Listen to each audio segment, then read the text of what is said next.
Hello guys, I got a 2012 BMW 3 Series, got towed in, the engine cranks but does not start. The problem is, I've been working on this thing for a while. Well, the problem is that I can't even get the hood open. I've been trying for a long time. The customer's aware of it. He says the hood doesn't open, by the way.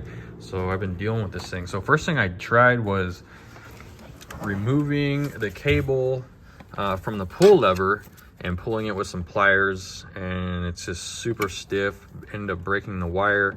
So from this wire, it goes under the hood into two separate wires, which goes to each latch. So the left side I was able to get open, but the other side I cannot. So I was able to access the cables right here, and all this stuff is because it comes apart. It gets all gross and the rubber deteriorates. So I'm pulling on this. It's still the same thing. I cannot get it open. So what I had to do was pull the grill out, which it broke, of course, because everything is so brittle and made out of plastic on this thing. So it's either gonna have to replace it for them or whatever. But basically you can see where the clips broke off here. I tried to get in there with a pick. It has these little tabs, you just press them, but it's so brittle it just breaks. And then there's this little door right here. I had to break that open. Let's get a flashlight in there. I had to break that open, push this boot down. It's like a little breather boot. There's another plastic component way in there that I had to break through. And now if you look way in there, you can see the spring for the latch. So I'm gonna try to get a pick in there or something to try to get the release to release this thing. It's just been really a battle just to open the hood. It's crazy. So let me work on this for a little bit and see if I can get it open. All right, I finally got it after playing around with it for a while. Oh, nice. Okay, so before I get going on this, I'm gonna have to try to sell the customer these cables. These cables go to the inside. They're obviously totally demolished after yanking on them and everything. And that's why they go bad. The latches, they start binding, and as you pull the cables start stretching, and it's just a lot of tension. Just needs to be replaced. So both of these latches I'll probably end up recommending the customer, along with the cable set that goes to the interior there, and take that, get rid of that. So now let's figure out why this thing doesn't start. Okay, let's see here what it does. Before it was cranking with no start. It sounded like it had no compression. Oh wow, look at that, it's starting. It wasn't starting before. Now it is.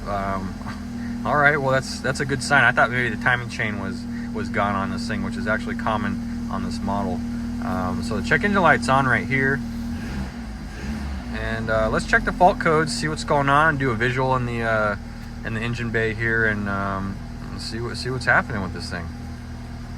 All right, interrogating the fault codes. Right here you can see the most common cause check engine light. It's a Valvetronic system, no adjustment possible. It's currently present. The Valvetronic system is basically the variable valve lift.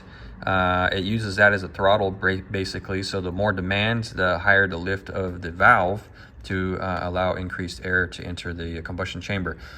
So it barely opens at idle, and then at full throttle it's open all the way. So this system here is operated by a little motor, electric motor, and sometimes it goes bad, but also sometimes it can be the wiring harness. So I'm going to check that out.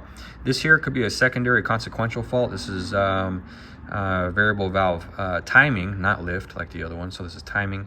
It is on the exhaust side here. It's intermittent, so I'm not going to focus on that right now, but this one here, this will cause the engine to crank and no start. I'm going to start off with a visual basically first. I'm going to pull this cover off here. All right, it's under this sound deadening pad here, and here's the connector for the Valvetronic motor. So we're just going to check connections, check the wiring harness, do visual on it. But before I start moving stuff around, I want to start this thing, have it run, and start doing a wiggle test on some things, just to make sure nothing's chafing or anything like that. Because if I decide to start pulling this apart and checking it, and it's a chafe, I'll never be able to duplicate the issue ever again, because I've moved it from where it is. So first, let me try that. Okay, wiggling stuff around, I don't see anything. These cars do have an issue with some chafing harnesses in here, which cause all kinds of weird lights and stuff like that. Everything looks pretty good here, no rodent damage. I did notice this.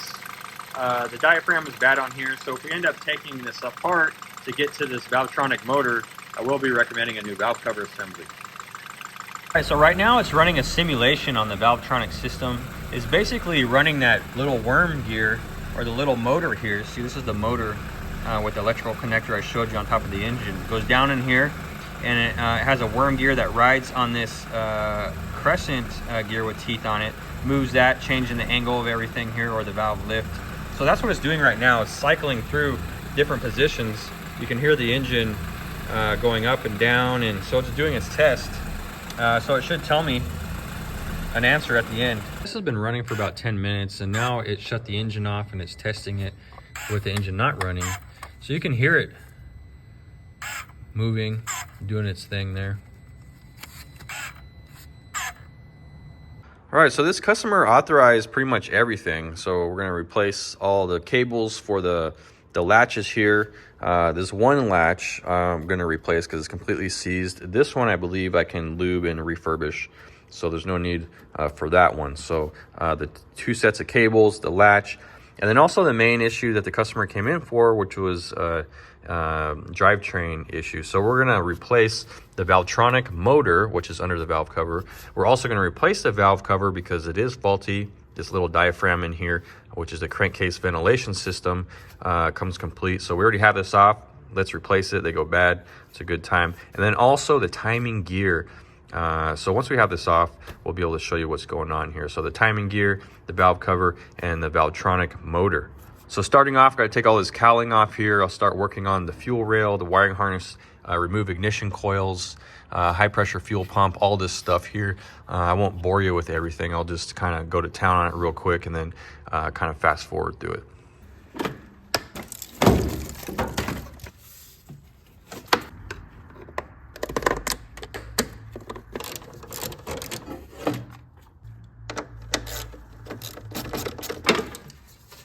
It's a good idea to disconnect the battery.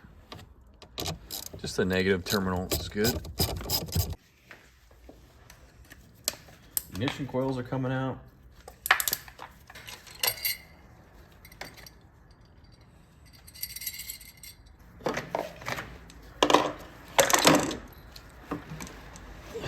It's a vacuum pump.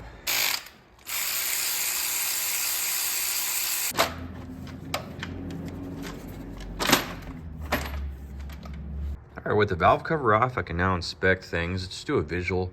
Everything looks pretty good on here. You could use some more frequent oil changes, but everything looks pretty good. So we're gonna be replacing this camshaft gear, this timing unit right here called a Vanos timing unit. And also we're gonna replace this Valvetronic actuator. It goes deep down in here. Repair instructions want me to take these pods off here as well as the injectors out. And I have a special tool to pull the injectors, so I'm gonna do that right now. So this jig basically helps pull the injector straight up without any torsional damage here. So screw this in right here. This is reverse threads. This one's regular. There we go. All right, now you start screwing this in because it's reverse threads. This one's actually pretty easy. Sometimes I have to get a good wrench on this thing and really go to town on it. This one's a little tighter.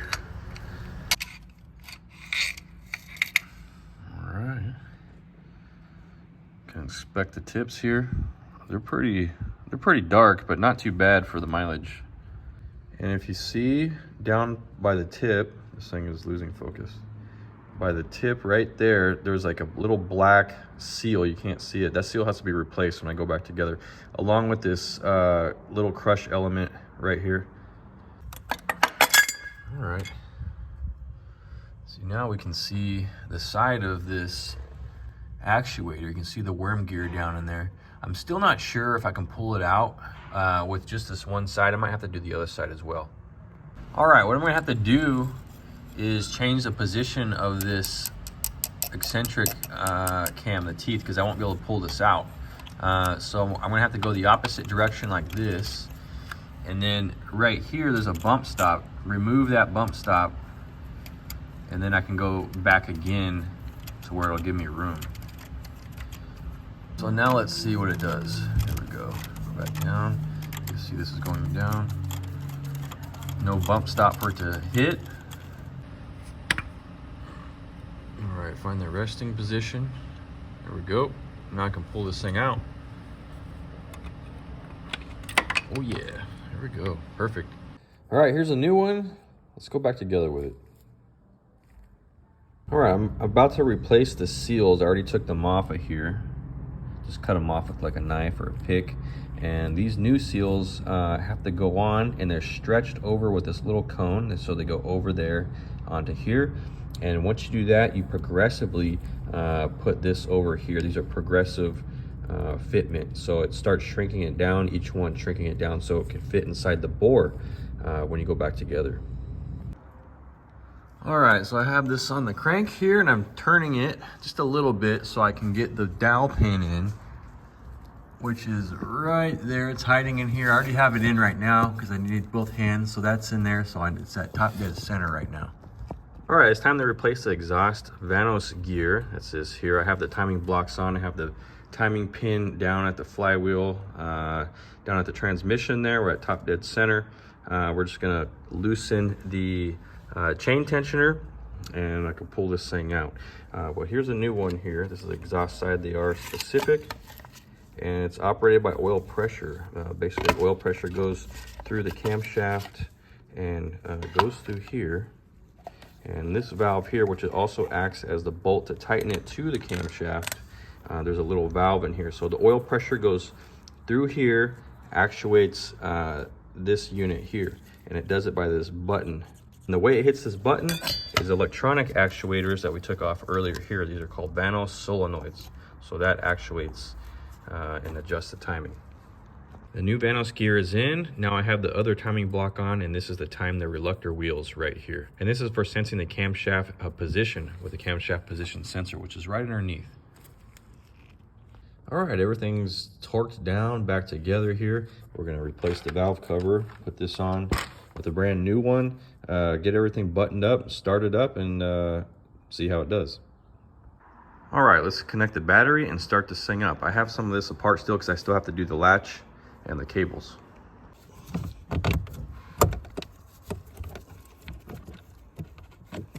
Okay, cross your fingers. Uh-oh. All right, there's some air in the lines with the fuel being disconnected. All right, timing seems like it's on. The real test will be on the test drive. After you do a couple drive cycles, 2 trips, a couple miles each, we'll know for sure, and we'll recheck faults, make sure there's no timing faults after we clear everything, of course. So this is good. So now I can move on to the hood latches, then we can test drive this thing, and then finally ship it to the customer. All right, I cleared all the fault codes, replaced the damaged hood latch cables and that one latch that was bad, so all that's working. On the test drive, everything feels great. There's no weird noises, sounds, warning lights, or any leaking from the valve cover assembly. So I'll drive it a couple more times, but everything looks great on this thing. I really appreciate you guys joining me on this video. It's a longer video. Thanks for watching it all the way through, and I'm glad you enjoy watching things like this, as do I, and I enjoy doing this work as well. I appreciate if you could like and subscribe. I have all kinds of videos just like this, and other videos too with like how-tos and stuff that's more specific to other things, and also topical related things like, is auto start stop actually worth it, things like that. So thank you. I'll see you on the next one, and happy motoring to you.